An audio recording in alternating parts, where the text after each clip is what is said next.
Hello दोस्तों, Indian super league के transfer season अब बिजनेस एंड पर पहुंच गए हैं। यानी आईएसएल के क्लब अब ज्यादा से ज्यादा अनाउंसमेंट करने वाले हैं।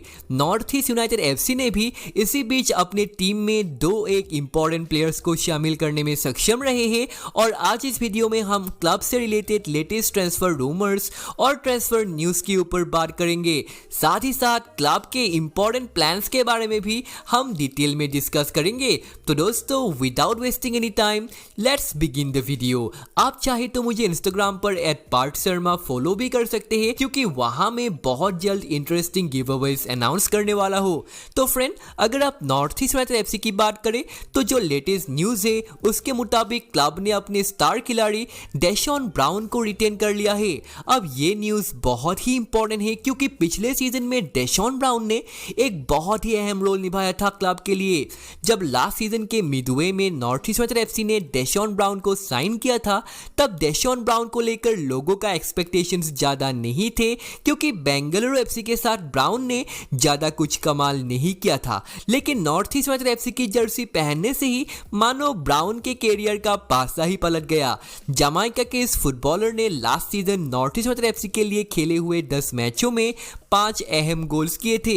डेशॉन ब्राउन गोल स्कोर करना वाकई जानते हैं, और वो एक ऐसा खिलाड़ी है जिन्होंने अपने कैरियर में काफी सारे गोल्स डाले भी हैं। जमाइका को इंटरनेशनल फुटबॉल में डेशॉन ब्राउन ने इससे पहले रिप्रेजेंट किया था। अर्जेंटीना के खिलाफ एक मैच में लेजेंडरी प्लेयर लियोनेल मेसी के साथ मैच के अंत में एक सेल्फी लेने के कारण डेशॉन ब्राउन को वर्ल्ड वाइड रिकॉग्निशन मिला था। एडिसन कवानी जैसे प्लेयर्स के साथ डेशॉन ब्राउन एक साथ फुटबॉल खेल चुके हैं। अपने कैरियर में नॉर्वे से लेकर इंडिया तक डेशॉन ब्राउन ने कई फुटबॉल क्लबों की तरफ से फुटबॉल खेल चुके हैं। तो ओवरऑल देखा जाए तो ब्राउन को रिटेन करके नॉर्थ ईस्ट यूनाइटेड एफसी की मैनेजमेंट ने एक सही फैसला किया है। आप डेशॉन ब्राउन से अपकमिंग सीजन में क्या एक्सपेक्टेशंस रखेंगे, कमेंट सेक्शन में जरूर बताना। दोस्तों, डेशॉन ब्राउन के रिक्रूटमेंट से नॉर्थ ईस्ट यूनाइटेड एफसी की स्ट्राइकर के नीड लगभग कंप्लीट हो चुके हैं। डेशॉन ब्राउन के अलावा फेडरिको गएगो भी अपकमिंग सीजन में क्लब के साथ कंटिन्यू करने वाले हैं। फेडरिको गएगो पिछले 3 सीजन से क्लब के साथ जुड़े हैं, और नॉर्थ ईस्ट यूनाइटेड एफसी की मिडफील्ड में गएगो की मौजूदगी ओपोजिशन के लिए खतरा साबित हो सकते हैं।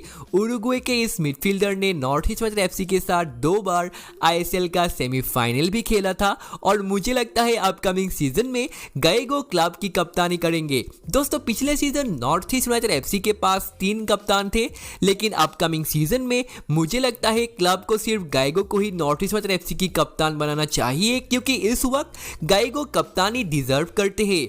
दोस्तों, फेडरिको गएगो की कैरियर के बारे में अगर आप बात करें तो बहुत ही इंटरेस्टिंग उनके कैरियर है। उनको आप एक प्रॉपर साउथ अमेरिकन टैलेंट भी कह सकते हैं। लिवरपूल, मॉन्टेविडियो और रिवर प्लेट जैसे टॉप साउथ अमेरिकन क्लब की तरफ से उन्होंने फुटबॉल खेला है। और यही नहीं, गएगो ने उरुग्वे और अर्जेंटीना जैसे देशों की टॉप डिवीजन लीग में भी खेल चुके हैं। तो अनुभव का इस खिलाड़ी के पास कोई कमी नहीं है, और गएगो का नॉर्थ ईस्ट यूनाइटेड एफसी में होना हाईलैंडर्स के फैंस के लिए राहत की बात है। दोस्तों, गएगो और ब्राउन के अलावा नॉर्थ ईस्ट यूनाइटेड एफसी के मैनेजमेंट ने मार्टिनिक के खिलाड़ी मैथायस कोरोर को अपने टीम में शामिल किया है। अब दोस्तों, मैथायस कोरोर एक ऐसा खिलाड़ी है जो विंग और फॉरवर्ड पोजीशन में खेल सकते हैं। अनुभवी प्लेयर तो वो भी है, और लीग 1 के क्लब एफसी नंटेस के रिजर्व टीम के साथ उन्होंने फुटबॉल खेला था। तो दोस्तों, ओवरऑल हम कह सकते हैं कि मैथायस कोरोर भी नॉर्थ ईस्ट यूनाइटेड एफसी में पॉजिटिव चेंजेस लाएंगे। और अगर आप डिफेंसिव लाइन की बात करें तो यहां पर डिलान फॉक्स मौजूद होंगे।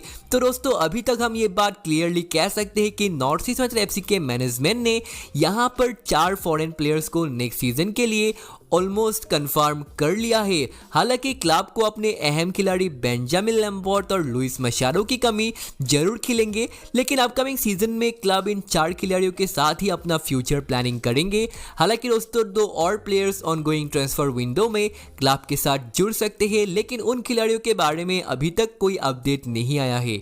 खासा कमांडर रिपोर्टेडली ग्रीस के फुटबॉल क्लब आर्गोटेलिस के साथ बातचीत कर रहे हैं। और जहां तक इदरिसा सिला की सवाल है, इदरिसा तिरसा सिला शायद अगले सीजन क्लब के साथ कंटिन्यू नहीं करेंगे। तो ऐसे में दो और कौन नए प्लेयर्स टीम के साथ जुड़ेंगे, ये एक बहुत ही इंपॉर्टेंट सवाल है। जहां तक इंडियन प्लेयर्स की बात है, रिपोर्ट्स के मुताबिक अपुया क्लब को अपकमिंग सीजन में अलविदा कह सकते हैं और अभी तक नॉर्थ ईस्ट यूनाइटेड एफसी ने कोई भी इंप्रेसिव इंडियन साइनिंग नहीं किया है। लास्ट सीजन के कई इंडियन प्लेयर अपकमिंग सीजन में क्लब के साथ कंटिन्यू करेंगे। तो दोस्तों ये भी एक रीजन हो सकते हैं जिसके कारण क्लब ज्यादा इंडियन प्लेयर्स को साइन नहीं कर रहे हैं।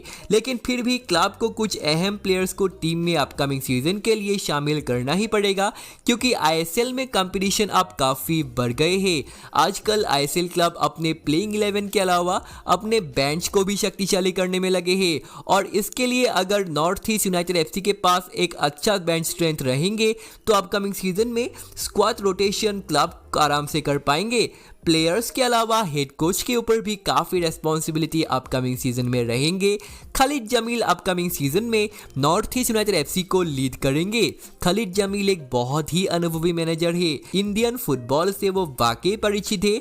अपने प्लेइंग डेज में जमील ने इंडियन टीम के लिए भी फुटबॉल खेला था और एज ए कोच वो आई लीग के खिताब जीत चुके हैं। आई लीग का लॉन्गेस्ट रेनिंग मैनेजर भी खालिद जमील है। तो एक बढ़िया manager north east United FC के पास है और अब अपकमिंग सीजन में क्लब को बेहतर परफॉर्म करना ही पड़ेगा, क्योंकि लास्ट सीजन के धमाकेदार रिजल्ट्स के बाद फैंस अब क्लब से और भी ज्यादा उम्मीद करेंगे और ये एक्सपेक्टेशंस लाजमी भी है, क्योंकि नॉर्थ ईस्ट को इंडियन फुटबॉल का हब माना जाता है और नॉर्थ ईस्टर्न रीजन को सिर्फ एक ही फुटबॉल क्लब आईएसएल में रिप्रेजेंट करते हैं और वो है नॉर्थ ईस्ट यूनाइटेड एफसी। तो दोस्तों हम उम्मीद करेंगे कि अपकमिंग सीजन में नॉर्थ ईस्ट यूनाइटेड एफसी एक बार फिर से कमाल करे।